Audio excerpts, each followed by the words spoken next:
केला बेचने वाली चुड़ैल। एक बार की बात है, जादूपुर नाम के एक गांव में करतब दिखाती एक औरत एक रेड्डी के लिए गांव में आती है।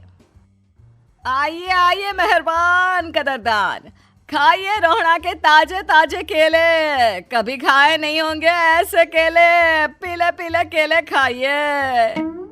ये कहकर रोहड़ा हाथों में 4 केले लिए उन्हें सर्कल में जोर जोर से हवा में उछालती हुई करतब दिखाती है, जिसे देखकर आसपास के सारे बच्चे अपने अपने मम्मी पापा से उस औरत के पास जाने की जिद करने लग जाते हैं। पापा, ऐसा तो सर्कस में बॉल से होता है ना, ये आंटी तो केले से कर रही है। चलिए ना पापा, देखते हैं। रोहड़ा एक पतली सी तार पर चलती हुई केलों से करतब दिखाती है। आते जाते सभी लोग बाहर रुककर उसके करतब देखते हैं और वाह वाही करते नहीं थकते। जैसे ही एक आदमी पास आकर उसे पैसे देने लग जाता है, तब वो कहती है, अरे नहीं नहीं साहब, मैं करतब तो बच्चों के मन को बहलाने के लिए करती हूँ। धंधा तो मेरा केले का है। पीछे देखो मेरी रिड्डी, जो भी मेरे केले खाएगा मेरी तरह चुस्त दुरुस्त और तंदुरुस्त हो जाएगा।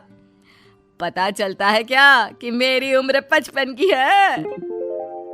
अरे पर ऐसे ठंड के मौसम में कोई केला क्यों खाएगा? ये ऐसे वैसे केले नहीं है साहब, ये शरीर में गर्मी देते हैं। ठंड को दूर भगाए जो भी रोहिणा के केले खाए। पापा, अगर मुझे केले नहीं मिले तो मैं घर नहीं जाऊंगी। तभी उसके पापा कहते हैं कि बेटा, केले ठंड में कभी गर्मी नहीं देते। ये सब कहने की बातें हैं, सामान बेचने का तरीका है इनका। पर पिंकी नहीं मानती। मैं केले खाऊंगी। पिंकी की जिद के आगे नत्थू हार जाता है और उसे केले खरीद कर दे देता है। पिंकी खुश होकर केले घर ले आकर खाती है। अब मैं भी करतब करूंगी, कितना मजा आएगा। जादुई केले। पिंकी पहला केला खत्म भी नहीं करती कि वो बेहोश हो जाती है। दूसरे केले से एक काला धुआं आता है और रोहड़ा चुड़ैल बनकर बाहर निकल आती है। मेरे भूतिया केले बच्चे न खाए, ऐसा हो ही नहीं सकता। जादूपुर वालों, कब तक बचोगे? आ गई हूं मैं रोहड़ा, जिसका कोई नहीं कर सकता सामना। रोहड़ा पिंकी को गोद में उठाकर काले धुएं में कहीं गायब हो जाती है। शाम के वक्त नत्थू घर लौटता है और पिंकी को घर में ना पाकर उसकी माँ से कहता है, माँ पिंकी कहाँ है?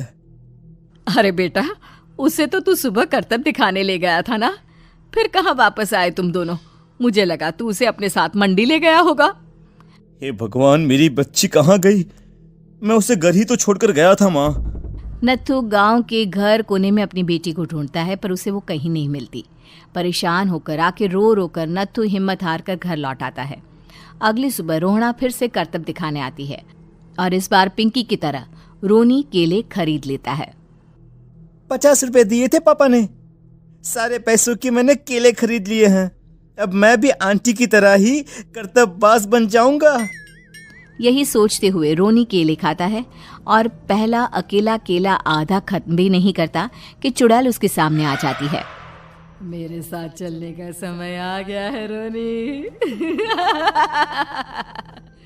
ये तो बस शुरुआत है। अब इस गांव के सारे बच्चे धीरे धीरे मेरे कब्जे में होंगे, एक बच्चा भी नहीं बचेगा। ये कहकर रोना रोनी को गोद में लेकर काले धुएं में अदृश्य हो जाती है। इसके बाद हर रोज गांव में से कोई ना कोई बच्चा गायब होता, पर ऐसा क्यों हो रहा है किसी को भी समझ में नहीं आ पा रहा था। रोज की तरह अपनी बेटी पिंकी की तलाश में नत्थू गांव के एक तालाब के पास बैठा रो रहा था। कहाँ गई मेरी पिंकी? शकुंतला के जाने के बाद एक वही तो मेरा सहारा थी। अरे उसकी आत्मा कोस रही होगी मुझे कि मैं अपनी बच्ची को संभाल भी नहीं पाया। नत्थू ये कहता हुआ रो ही रहा था कि तभी तालाब में से उसे शकुंतला की आवाज सुनाई देती है। कहाँ थी तुम शकुंतला? हमारी बच्ची और सारे गायब हुए बच्चे रोहड़ा के कब्जे में हैं। वो बच्चों को जो केले देती है उससे बच्चे बेहोश हो जाते हैं और उसके कब्जे में आ जाते हैं और वो उन्हें ले जाकर काली दुनिया में ले जाती है। पर वो ऐसा क्यों कर रही है? ये मैं नहीं जानती, पर उस दुनिया का रास्ता मैं आपको बता सकती हूँ। जहां ये नदी खत्म होती है वहां एक केले का पेड़ है, उसके नीचे एक दरवाजा है, वहीं से रास्ता जाता है उस दुनिया का। ये कहकर शकुंतला की आत्मा गायब हो जाती है। गांव के सभी लोग झुंड बनाकर उसी रास्ते से काली दुनिया में चले जाते हैं और वहां देखते हैं कि सारे बच्चे वहां काम कर रहे थे। पापा मुझे ले चलो यहाँ से। पापा पापा। सभी बच्चे अपने मम्मी पापा से लिपट जाते हैं। तो तुम लोग यहाँ तक आ गए?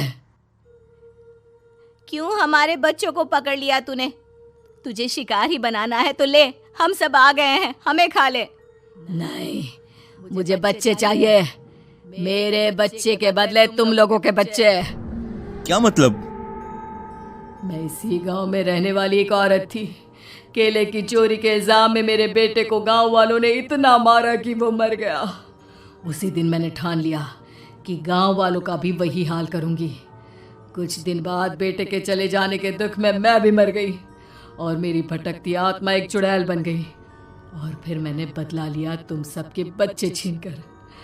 बर्दाश्त नहीं कर पाए ना, सोचो मुझ पर क्या बीती होगी। हमें माफ कर दो रोना, पता नहीं ये किसकी गलती थी पर हम सभी माफी मांगते हैं। हमारी खुशियां लौटा दो, तुम भी तो एक माँ हो। गांव वालों की बात सुनकर रोना का मन पिघल जाता है और वो बच्चों को छोड़ देती है। उसके बाद काली दुनिया बच्चों के लिए जादुई दुनिया बन जाती है। अब कोई भी कभी भी वहां आ जा सकता था।